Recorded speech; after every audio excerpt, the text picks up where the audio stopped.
Hello, this is the Sunday Times Politics Weekly, where we discuss the big political stories of the moment. I'm Mike Siluma, and thanks for joining us. One of the most important features of the forthcoming elections is the introduction of independent candidates in a provincial and national system where previously only political parties could contest. Which is why in this episode of the Politics Weekly, we invited one of the independents, Anele Mda, to join us and share her perspectives with us. She's contesting, of course, for a seat in the National Assembly.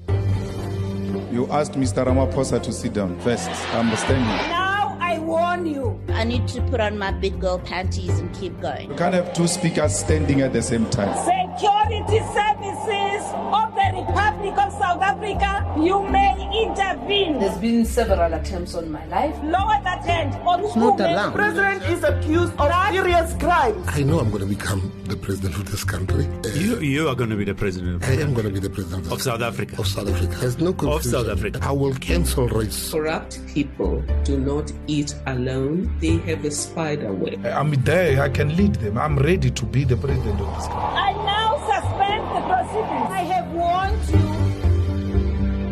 Thanks for your time, Susanne.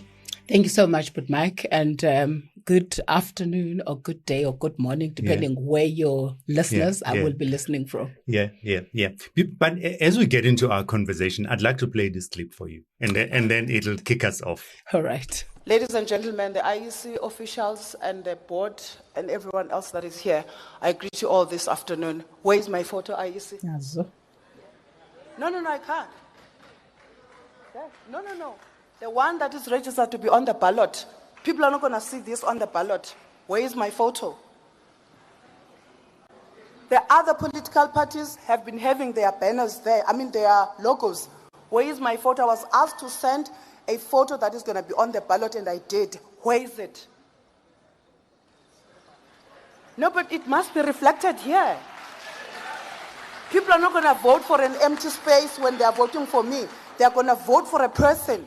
I am campaigning as an individual. Where is my photo? I was requested to send a photo, and I duly complied. I was asked twice. I never complained. I complied. Where is my photo? What was going on there? When you started talking, you could cut the atmosphere with a knife. I think there was it was kind of like jarring moments to a happy occasion. Yeah. Kind of. Yeah. What was going on?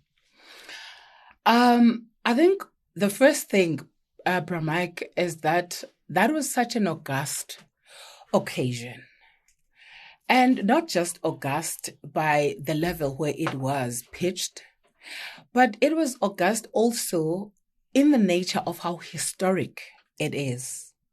Because this was the very all-important Code of Conduct signing ceremony at a national level for all political parties that are duly gazetted and independent candidates that are gazetted to participate in these upcoming national elections. And as you know, independent candidates are participating at these national elections for the very first time ever.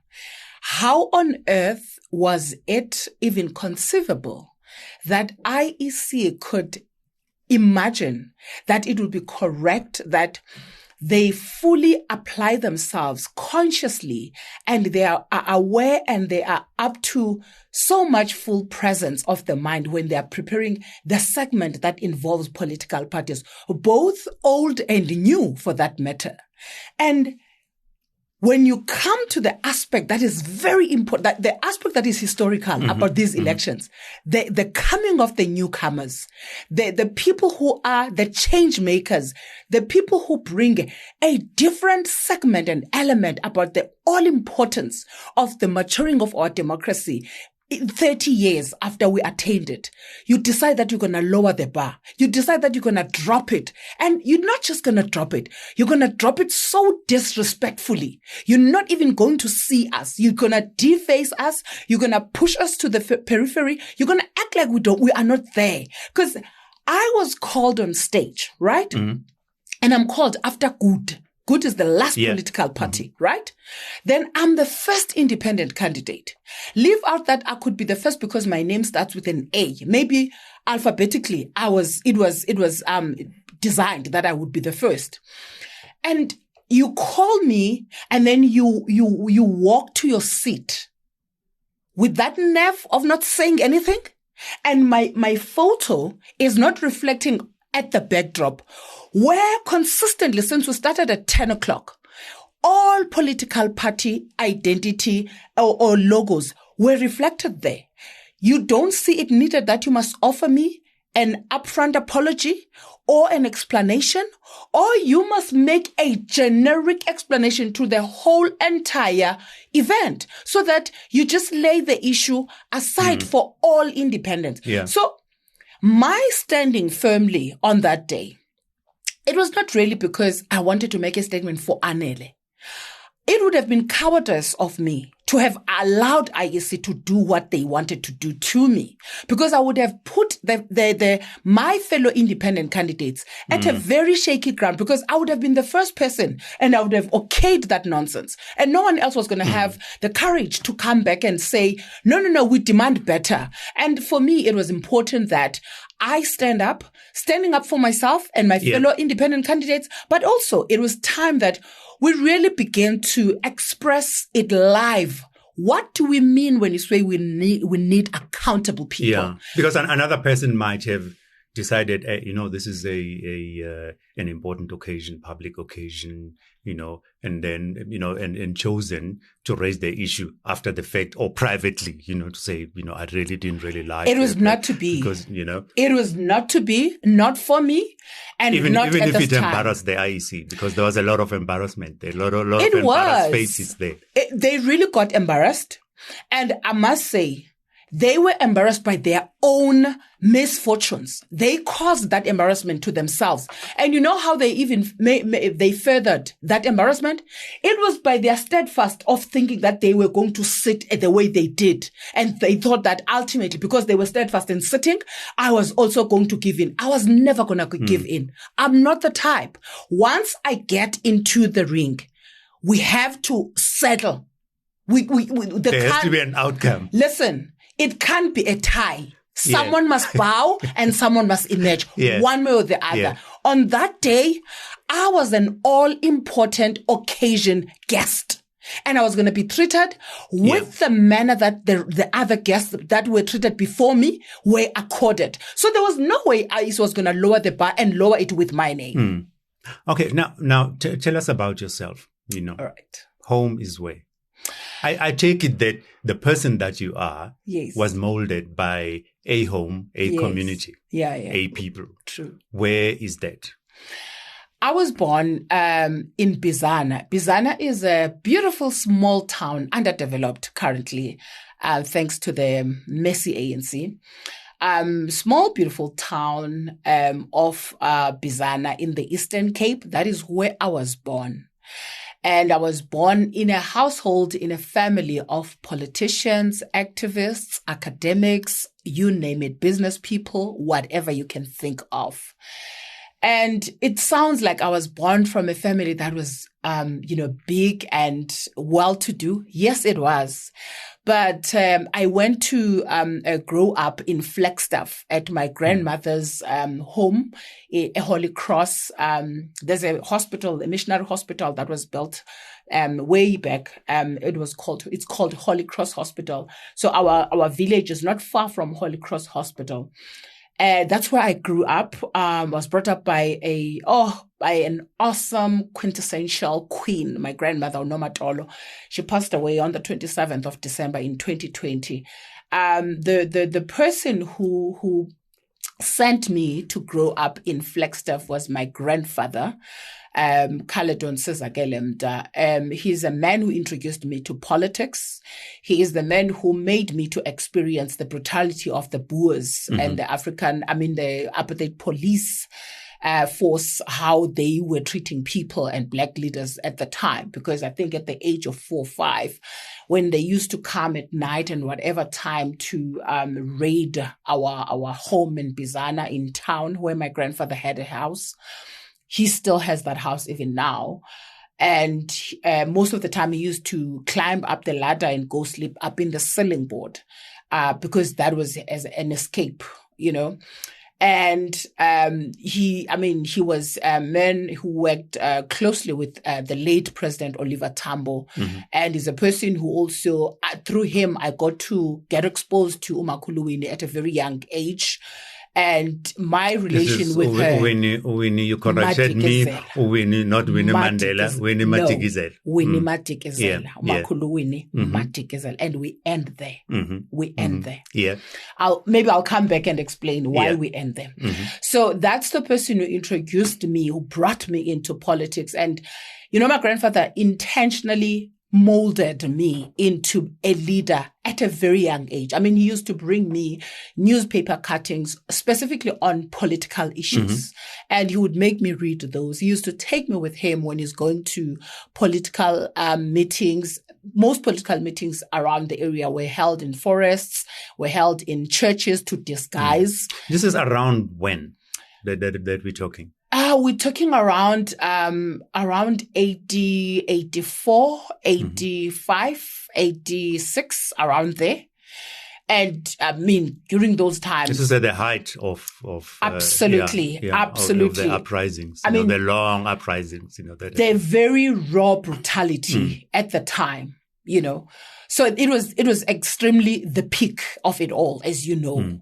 So I think when my grandfather then used to go, because he used to even have those cassettes that used to be brought with the message that comes from the leadership in exile to transfer, to convene big gatherings of comrades, obviously in a disguised manner, where they will then play the message from the president. What is the leadership message now saying? What is the next course of action? What is the course of the struggle that must be pursued now? What angle must be used? All those tactics that they used to bring on board, and maybe sometimes announcing that we are likely to be getting some assistance and some friends of the ANC somewhere. We are going to try and bring many weapons for comrades to be able to retaliate properly in an informed manner, and this, that, and the other. So my grandfather was amongst those people who were responsible for that cascading of information to people. So in a sense, you could be called a child of the ANC. I am, and unapologetically so. And there is nothing about who I am politically in my DNA that is not about the ANC. That is why I never disown the ANC.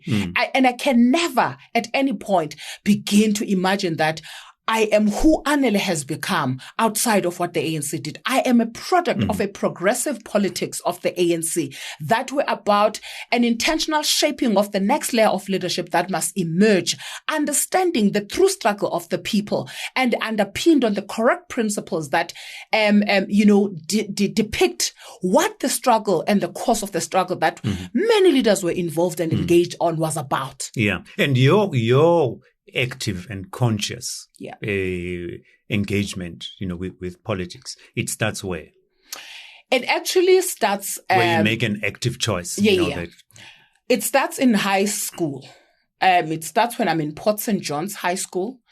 When I am, in fact, in high school, that's when I joined school-related political movements, right? In high school we were with courses, right?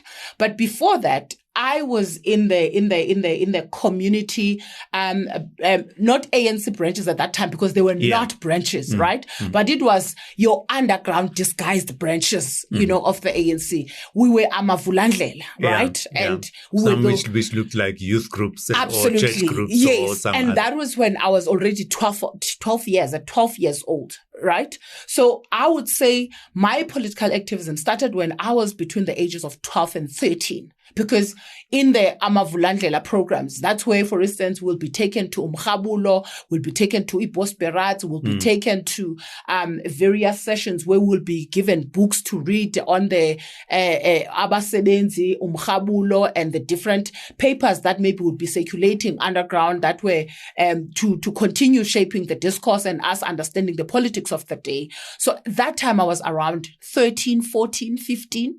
But then when I got into high school, that's when I think my coming out of now the choice that I could make myself, that was when I was age 17. And I was out and politically active now. And I was in the ANC branch and also in the ANC Youth League branch. And then at school, I joined COSAS, and then I ultimately became the president of the SRC at Port St. John's High. And in the region, in the then Libota region, which was Port St. John's, Nqoleni and Libota, I became the Secretary General of the region of COSAS. And that was the time I knew that I'm deep in politics. And I think the passion for it was really driven by a conscious covenant that I made when I was younger, experiencing the brutality that my grandfather used to suffer at the hands of the erstwhile police force, where I said to myself, one day I'll grow old, and when I grow old, I will take revenge for my grandfather. And I think at the core of that was a clear understanding of the fact that my people were under siege. And them being under siege, I was seeing that through what was being done to my grandfather. But also I got the enlightenment of understanding the racial dynamics that were at play at that time, Now the after high school, then your journey takes you where? After high school, mind you, like I say to you, I come from a well-to-do family, but I'm not well-to-do myself, right? I'm raised by a principal, but she's not with resources. It was those in rural areas, you could be a teacher and you are almost a high status, but effectively there's nothing status in the greater scheme. In the greater scheme of things, right? So I'm brought up by a woman who is really overstretched financially, because Umakulwam used to detest anything where a child could be found to have to be alone on the basis of being an orphan, or in our village, no household was ever going to be headed by a child in her presence. I mean, at some point in my home, I think we were about 19. We used to be fed from a dish. If you were able to snatch once, that's it. You are not going to have a second chance, because the the food is gone. All over. Because you are almost You are almost 20. And this is the only meal that you're having. Maybe around 10, you will have the next meal around 17 hours. So she was that person, and she was not just looking after those people with a minimal attention. She was giving everything to all of us in an equal scale. So I was not having the benefit and privilege of going to varsity, and I knew she was not going to have money. So I knew that my journey with her was going to end at grade 12, and I needed to have some form of presence of, futuristically, what will happen. And I was not going to burden that. I was not going to put that on her, because I am seeing a woman who is a single woman who runs so many households under the Mda household. But over and above that, she's playing such a pivotal role in our community, ensuring that she parents, she gives shelter, she gives warmth and love and this, that, and the other. Her teaching was just a profession, but out of that, she was called in some way, right? So my journey from high school, luckily for me, by the time I was 17, I had launched an NGO. I had established an NGO, which is Creative Young Women and Growing Girls Group. It was aimed at building some form of a platform for young girls to be able to have a safe space where they're able to share so many issues that affect girl children, which maybe in our families, there's no safe space to talk about. I mean, as Black communities, we come from very conservative spaces where there's so many things that are not spoken about. I mean, when you're a girl child from a Black community, your first time seeing your periods, you don't know what happens. I mean, with me, I experienced that. I remember I went behind a rendezvous where we used to stay, and I went to pee. And then I was like, when I'm lifting my panty, I'm like, what blood is this? and I screamed, I ran to the house and I was crying. And just as I was about to enter the house, my mind came back. I'm going to my grandmother to tell her that I've got blood.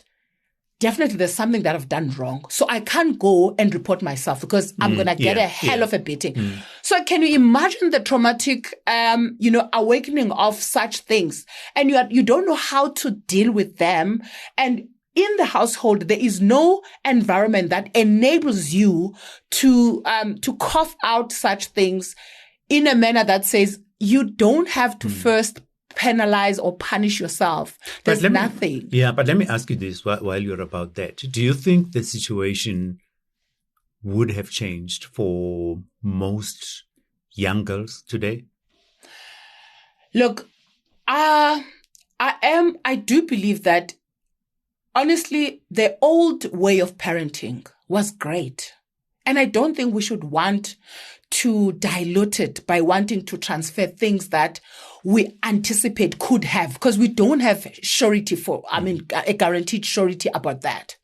But I do believe that maybe the absence of our mothers, not the grandparents, because that was not the role of the grandparents. The absence of our mothers is where we should frown on all those things, not to the grandparents, because the grandparents were really coming into the middle and being interventioning hand to ensure that Anele is molded, Anele is led, Anele is guided. Where's the mother? Because that's the person who's supposed to assume all that responsibility. But when you're saying the old way, what are you referring to, for example?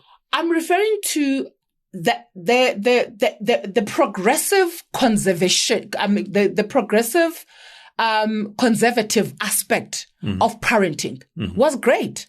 I do not believe that the excessive exposure of children on things that are not age appropriate is good, because you can see in our generation, it's rather turning children into what?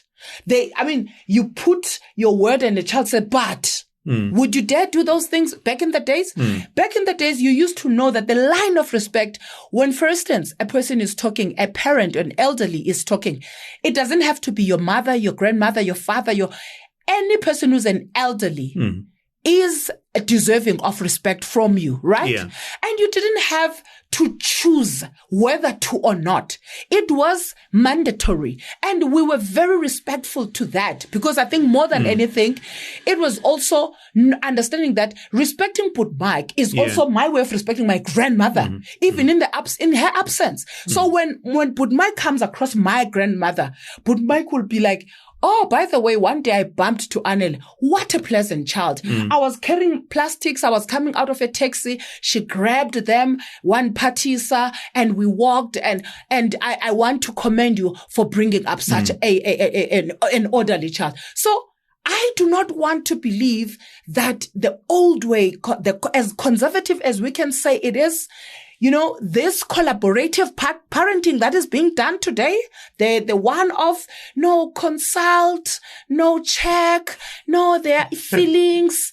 Where do feelings come in when I'm parenting? Because parenting is an obligation, is not a discussion where we must reach an agreement. But parents of today want to be in agreement with their children on whether I should do this.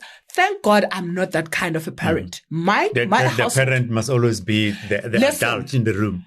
The parent must be a leader. Unless you do not believe in your leadership, or your leadership is questionable, you will seek a collaborative, consultative approach. But when you know that your leadership can stand the test of time, you will stand there firm. When you need to say no, you will. When you need to slap, you will slap. Even if a person can talk about the constitution, you will slap because you are nurturing. And you will not call my slapping violence because you will distinguish between discipline and violence. There can never be something that is between a child and a parent that is called violence until we're able to say there is no objective intention of instilling discipline here with a purpose of bringing up someone in a better way. But of course, there have to be limits as to absolutely. How much, but I'm not going to have a child. But I'm not going to have a child telling me about limits. I'm not going to have a child telling me about limits because that's where we lose it, Mike. We want to enter into an agreement of, is it okay? You can't discipline in consultation. You can never discipline in consultation. In disciplining, you put yourself and say, if I were a child and I would have done wrong to an elderly, what would be the consequences? Okay. And you unleash. That's it. And now let's transport ourselves into your active political life now. That's right. Looking at your history, your political history, you're in the ANC, and then you went to COPE. Yes. And then you were telling me that you then I came back reversed to the ANC. into the ANC. That's right. In a sense. Yeah. What was going on there? Let's start with your move from the ANC to COPE. All right. The move from the ANC to us forming COPE. Remember, I didn't join COPE. I was amongst the founding leaders of COPE. Yeah. The move for us to move from the ANC to form COPE is necessitated after the decision of the NEC to recall the president of the Republic without even... Just Thabo Mbeki. That's right. Without even beginning to, engage the citizens. Remember, the president of the country is not a president of a party. Whether at that time in his respective party he holds a particular position or not, that's immaterial. We are now focusing in the country. So there is no president of a country that can just be removed as a result of intra-party disagreements and factional interest. Because our country is not part and parcel of factions that are happening in any party. So it cannot be that the South Africa, the country, can then be made to be a victim of such occurrence without citizens. I mean, this whole fiasco is taking place so far and distant from the people that are going to bear direct consequences. Is that correct? No, it's not. And not just that it's not correct. The question is, what is it about his leadership and performance in government that warrants what is being done? And if there is a need for it, why can't, if you believe that if you believe in the correctness of your decision to recall the president, why can't you test it by going to South Africans? Why are you not engaging the citizens and get them to okay? Because you know that your decision or your view will stand the test of time. Take it to the people so that the people can say you are indeed correct, because you will put substantial, valuable issues that you will advance, that will make sense to say this man is a threat to our country, and him remaining at the helm and at the highest land of our office, of the office in this country, is not to our interest in this manner. And you outline why can't you do that? But might they not have said there's no mechanism for doing that?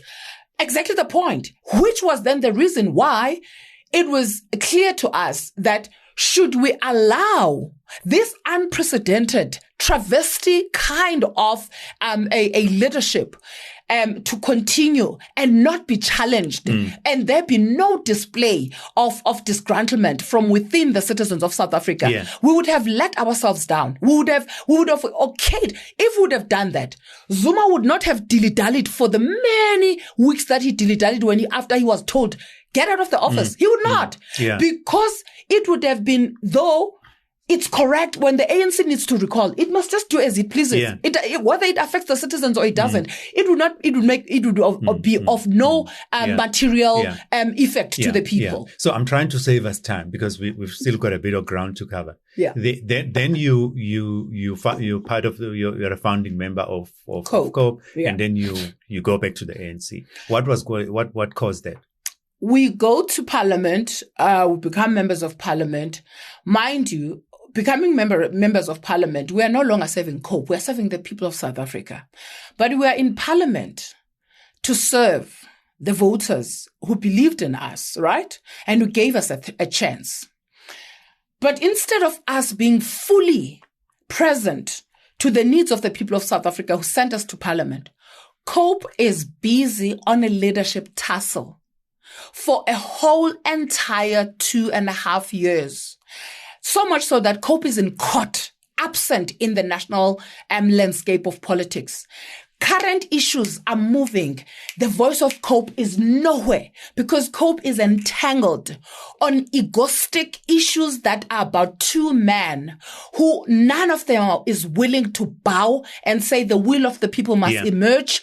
We are rather prepared to kill an idea that was, that was warmly received by the people of South Africa and who did not just receive it, but who believed so much in it.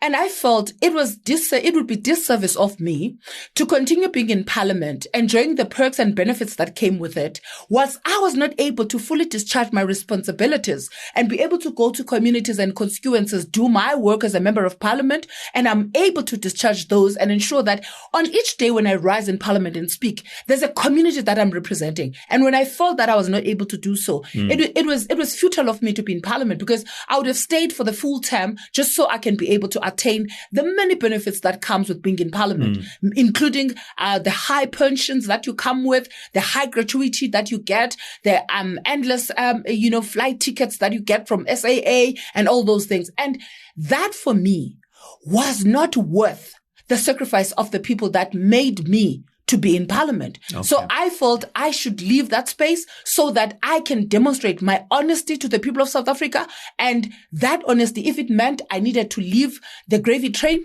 I should be out. And I tendered my resignation. And then you went back to the ANC. And That's then you left the ANC.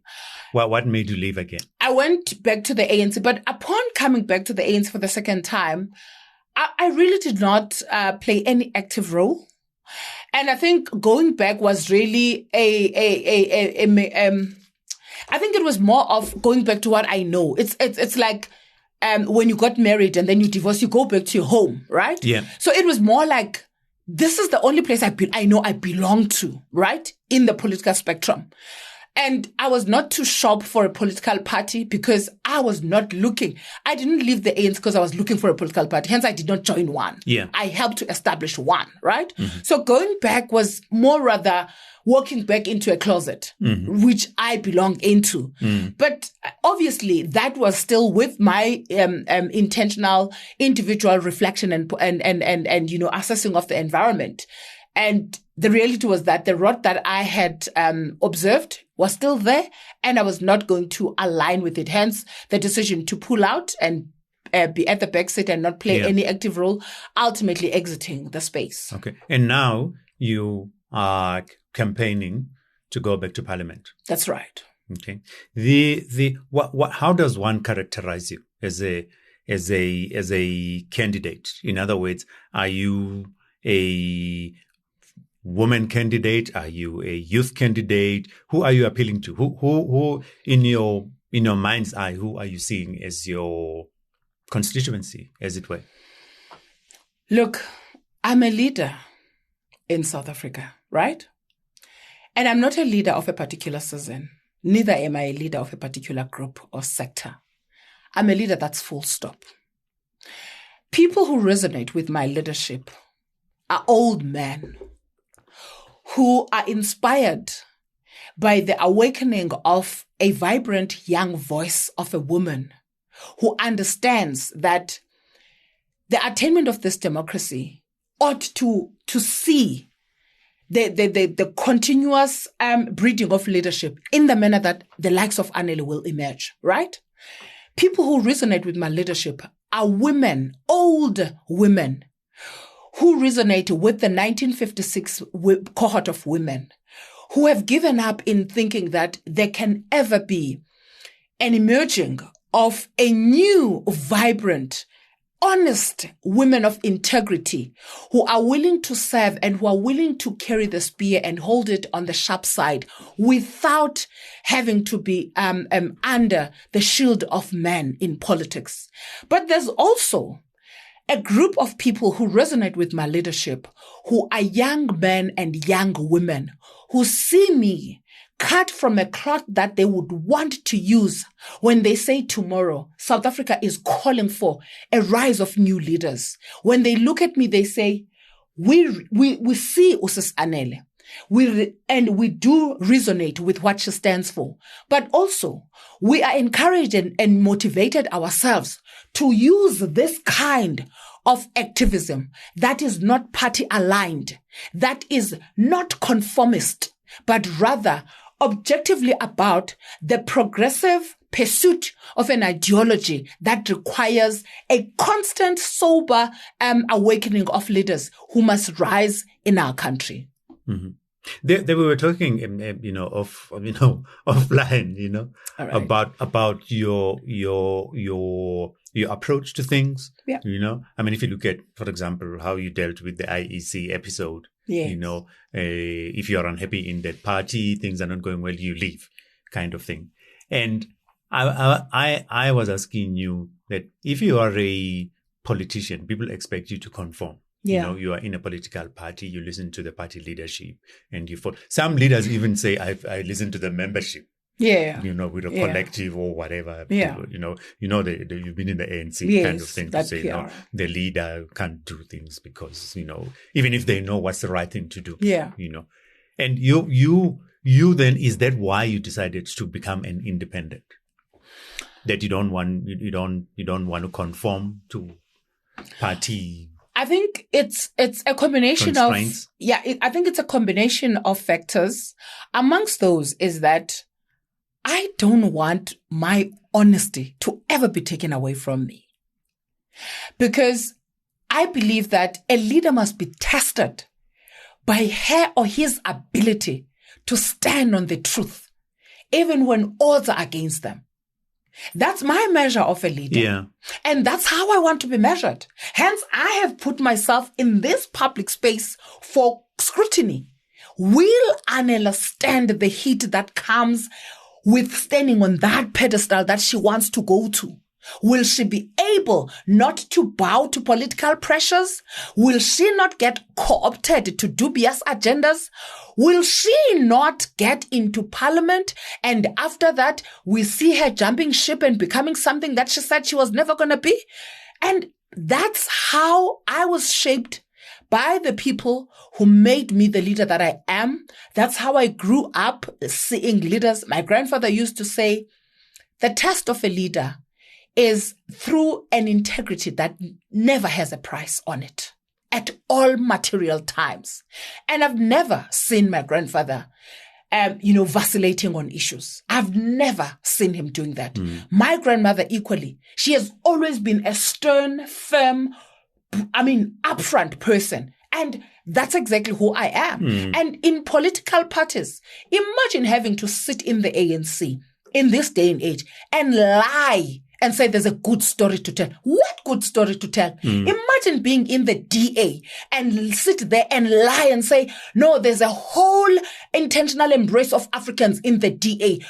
Progressively and objectively for them to accumulate leadership skills and also emerge in these leadership positions to lead, not in a token form, but to lead as independent leaders that are given space to. When you are lying, there's no such a thing. Imagine me going to an EFF where I'm going to be led by a demagogue that does not respect any woman leader, a person who once denigrated publicly and vilified a woman and called her a tea-girl because he could not match the intellectual zeal of Lindiwe Mazibuko at the time. The only thing that he could do was to berate Lindiwe in public, reduce Lindiwe, call her names and all kinds of labels, because that's just how he has a distasteful posture towards women leaders, right? So imagine me going to sit in such imagine me going to Rise Mzansi, sitting there and acting as though, no, we're an honest new political party that is not aligned. Who funds you? Who gives you money? Umthamo Semlonyeni comes from where? Because you can't chew if no one has given you the food. You're touching on the issue of money. We're going to come back to it later, in as far as it affects independence. All right.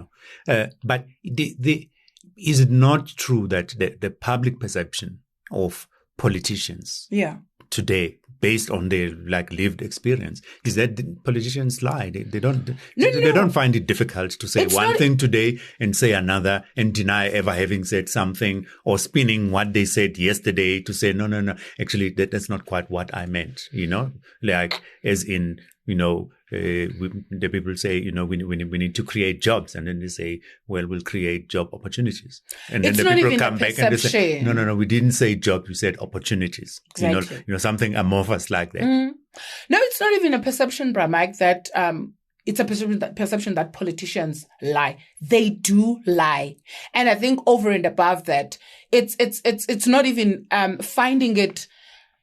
I don't know if there's something called dignity in lying. But if there was, they don't even lie with dignity, with some sort of dignity in it. They do it with a straight face about something that if you can now say, but this is what you said, they will find a lie to cover the lie that they said about the lie that they said, right?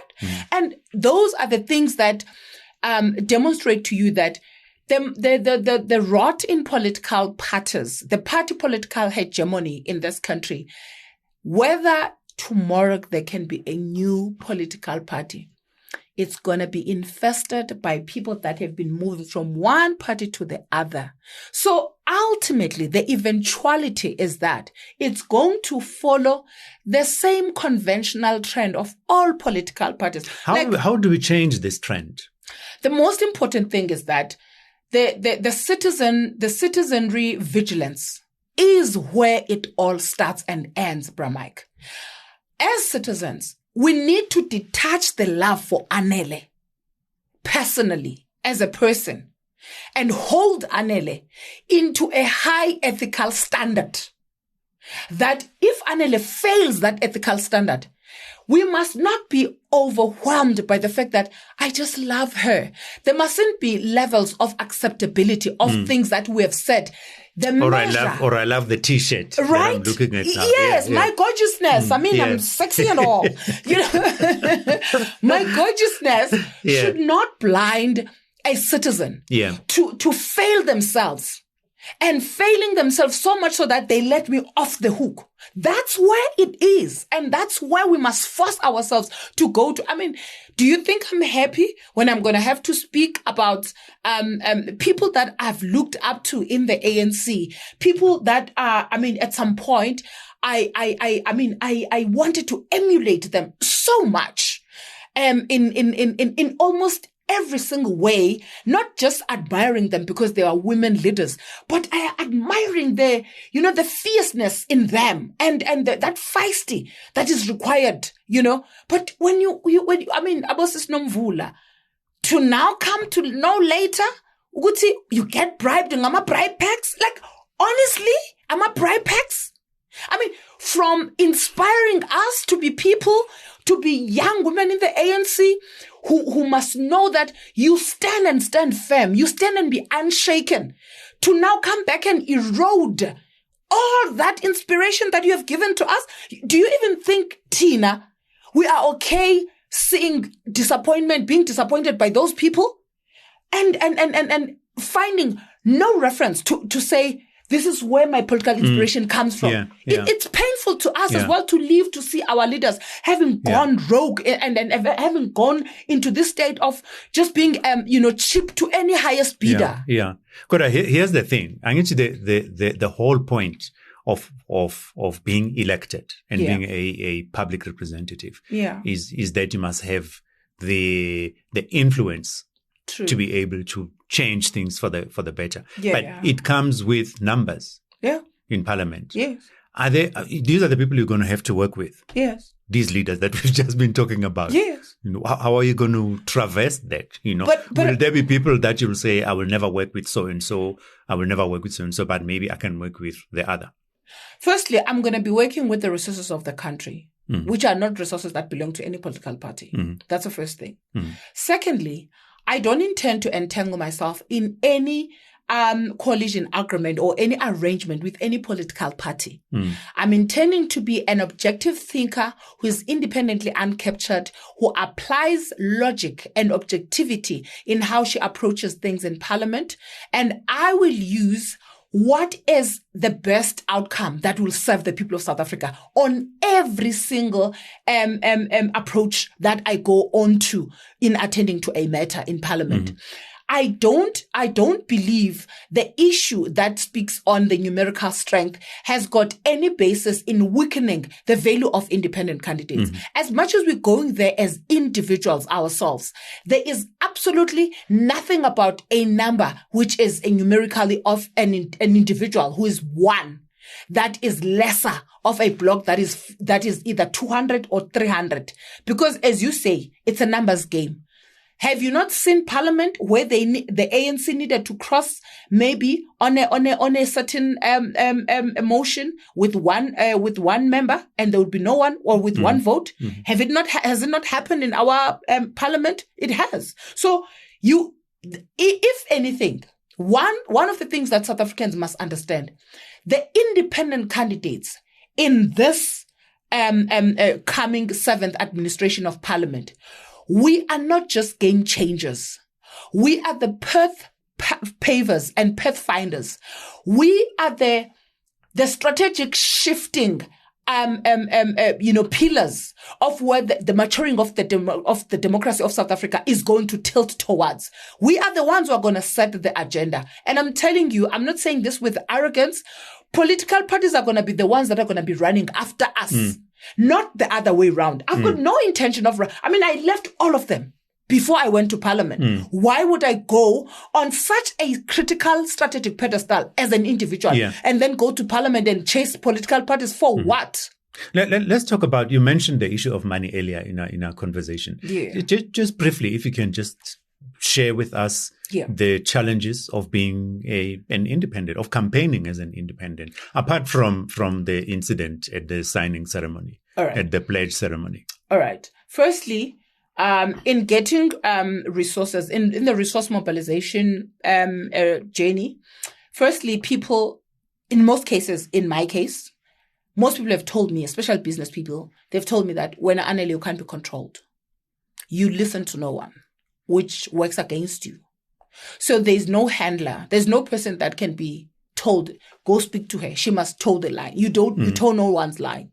And that is a risk for us because we don't know if, for instance, we give you money, when we then come and say, we are interested in 1, 2, 3, and 4, will you listen?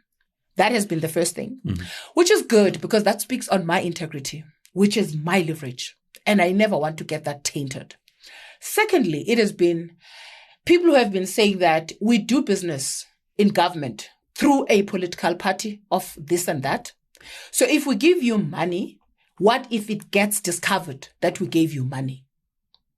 So it was the fear of being uncovered and maybe consequences, future consequences that they may then suffer, detrimental to their businesses.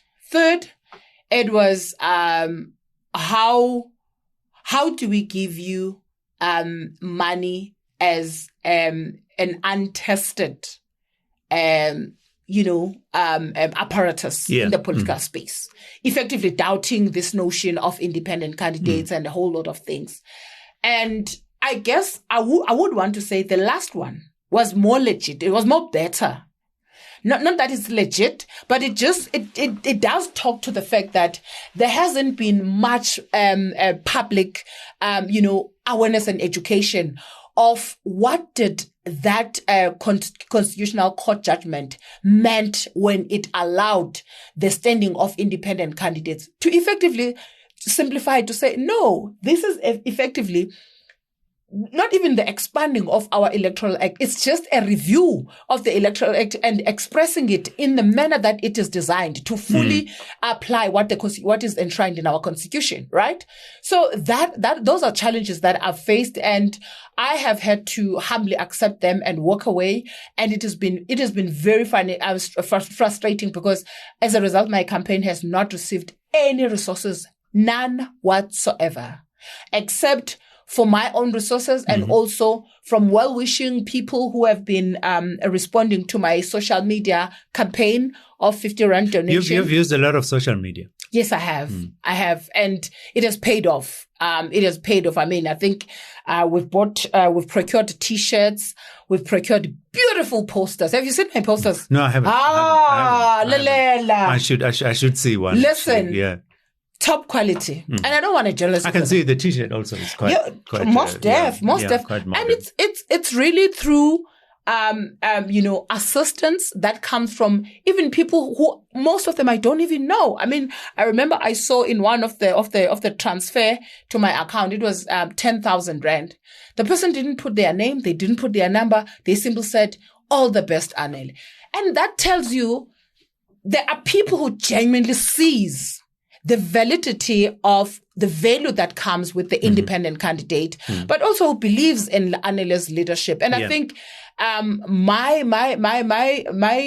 leadership of the years has come to be my leverage at this moment. It's been my activism that has made my campaign to be well received by South Africans the way they have, and to even be willing to part with their resources to add into my campaign so that it can be oiled and reach out and go everywhere. Two quick ones, because we're just about running out of time. Okay.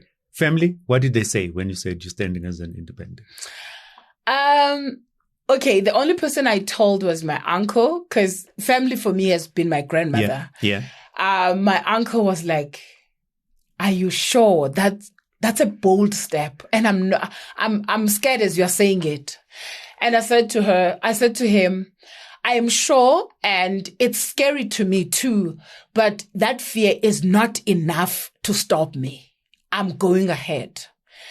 And you know the thing that says feel the fear, but do it anyway. Absolutely. Yes. Absolutely. And obviously, symbolically, I went to my grandmother's grave and I told her. And I think when I was leaving her grave, for me to see a white feather falling on my shoulder was okay, because I knew what she meant. And I think that the propelling motivation comes from that, but also it comes from the need to ensure that there is paying of respect to the people that paved the way for us to be here. We have Umakuluwini who sleeps in her grave with a broken heart, with a wounded body no one cared about. And it cannot be okay. Someone must stand up and say, for that generation, for those leaders, for those women, for those fallen women and fallen men and fallen young leaders, Bo Hector Peterson, Bo Solomon Mahlangu, someone must pay a revenge. Not a revenge for pain, but a revenge to reclaim our country. Okay. Anele Mda, we'd like to thank you very much for joining us and giving us your very interesting perspectives and to engage with you up close. Thank you so much, in your own words, as it were. Yes. Of course, Anele is standing as an independent candidate for a seat in the National Assembly in the coming elections. And we really appreciate your time. I'm Mike Siluma. Until next time, do stay safe, stay blessed, and let's do good for our country.